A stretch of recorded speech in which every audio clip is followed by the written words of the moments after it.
বিদায়বেলা থমকে গেছে সময়। রাজপথ আজ অশ্রু ভেজা, বিষণ্নতায় হয়। হাজানো মানুষের ভিড় আর বিজিবি সেনাবাহিনীর সুশৃঙ্খল পাহারায় এগিয়ে চলেছে সেই গাড়ি।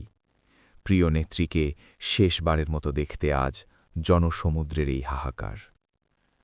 নিরাপত্তার চাদরে ঢাকা চারপাশ, দড়ি হাতে মানব ঢাল তৈরি করেছেন সামরিক বাহিনীর সদস্যরা।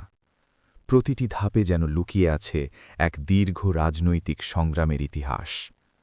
কিন্তু আজ তিনি নীরব, নিথর, শান্ত। পতাকায় ঢাকা সোনালি অতীত বিদায় নিল আজ, স্মৃতির পাতায় অমলিন রবে তার সকল কাজ। মিলিটারি পুলিশের মোটরসাইকেল আর র্যাবের সতর্ক পাহারায় লাল সবুজের পতাকায় মোড়ানো সেই লাশবাহী গাড়িটি যখন সামনে এগোচ্ছে, আকাশ বাতাস যেন গুমরে কাঁদছে।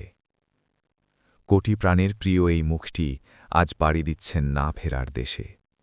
শেষ বিদায়ের মিছিলে সিক্ত হয়ে তিনি চলে যাচ্ছেন চিরনিদ্রার দেশে। তার বিদেহী আত্মার মাগফিরাত কামনায় আজ স্তব্ধ গোটা বাংলাদেশ।